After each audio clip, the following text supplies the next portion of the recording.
Bueno, básicamente es importante tener un órgano regulador.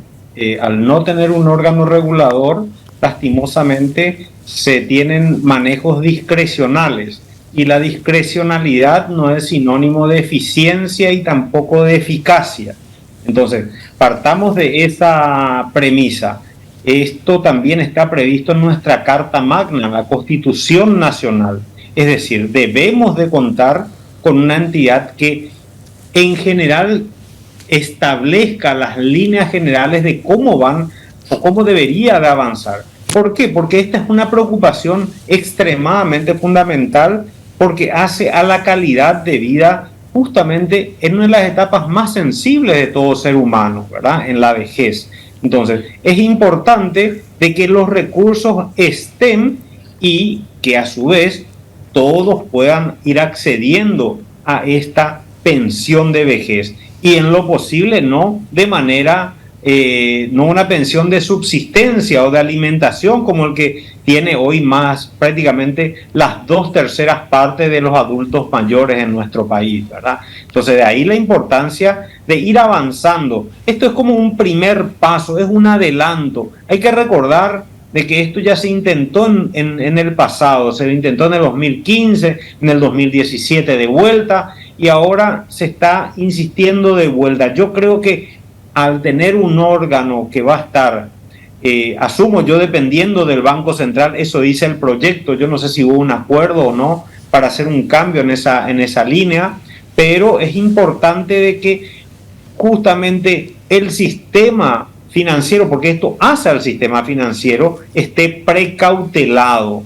Una crisis en el régimen, en el sistema previsional, tiene impacto directo en el sistema financiero. Y de ahí la importancia de contar con información que hacen a la prudencia. Y tan importante como la prudencia es la prevención de que esos recursos siempre deban estar disponibles para los beneficiarios. Ahora bien, Manuel, ¿cuál es el temor que tienen estas personas que constantemente se están manifestando? Me resisto a creer que sea simplemente poner el palo en la rueda. Creo que hay un temor genuino de que se eche mano a los fondos jubilatorios. ¿Eso hay forma de blindar, digamos, para dar tranquilidad a esta gente? Es decir, ¿es genuino el reclamo en el sentido de que estamos en Paraguay y muchas veces ocurren cosas que no deben pasar? Entonces, ¿cómo evitar que ese temor que tienen estos sectores que se manifiestan en contra de que de pronto se cambien las reglas demasiado en contra de los trabajadores o que haya algún tipo de discrecionalidad en el manejo de los fondos y se ponga en riesgo lo poco que se tiene en esas cajas de jubilaciones, que eso no se haga realidad?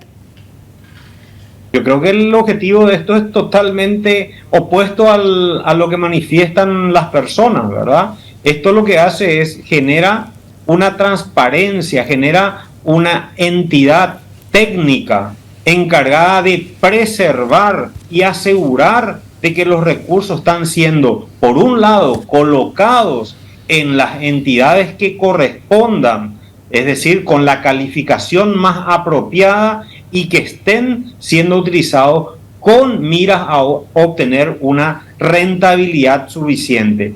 Yo siempre pongo como ejemplo algunas situaciones. En la caja fiscal, por ejemplo, una entidad que, bueno, volvió a tener déficit en los últimos 10 años, después de aquellos ajustes que se hicieron hace 20, hoy en día, por ejemplo, tiene recursos de libre disponibilidad depositados en el BNF a la vista. Es decir, ¿cómo se pueden tener 100 millones de dólares depositados a la vista en un órgano que claramente tiene resultados negativos? Es decir, tenemos que estar colocando en las mejores condiciones para ir minimizando justamente esos resultados negativos. Lo mismo pasa con la caja del IPS. Va adquiriendo un montón de títulos de entidades que obviamente si uno analiza el grado de calificación, muchas veces tampoco son las mejores. Es decir, los que están pagando más o una tasa de interés más alto, significa que tienen un riesgo mayor también, ¿verdad? Entonces hay que ser cuidadoso con eso y establecer justamente un criterio a los efectos de que los los recursos estén disponibles. Y acá hay un precepto constitucional. Hay que buscar asegurar de que los recursos previsionales se destinen única y exclusivamente para hacer frente a los compromisos en materia de seguridad social. Hay manera también... Cosa que en la práctica no está ocurriendo, ¿verdad? Hay que reconocer también eso. El mismo IPS, a través de la ley de presupuesto, todos los años está transgrediendo legalmente, por decirlo de alguna manera, porque la ley de presupuesto le permite destinar mayores recursos previsionales al sector salud, que obviamente tiene gastos crecientes, ¿verdad? Entonces ahí alguien tiene que poner un orden en esto, y yo creo que justamente un organismo, una entidad técnica debería de ser una solución hacia esto. Y aparte es el primer paso. El siguiente paso es avanzar en hacer frente a los problemas financieros que tiene la caja fiscal, y en otra etapa ya avanzar en un nuevo rediseño de toda la política previsional para el Paraguay. No puede ser de que solamente 14%, menos del 15% de nuestros adultos mayores hoy estén con una jubilación activa. Es decir, no puede ser. ¿Por qué? Porque eso significa, por un lado, una gran informalidad en el mercado laboral. Hay un quiebre en los sistemas de transferencia durante el periodo de vida laboral. Creo que ya mencioné, la alta informalidad y las medidas que lastimosamente no han ido ayudando. ¿Por qué digo las medidas? Porque si uno analiza los distintos regímenes vigentes, tenemos 9 regímenes previsionales, Gladys, ¿verdad?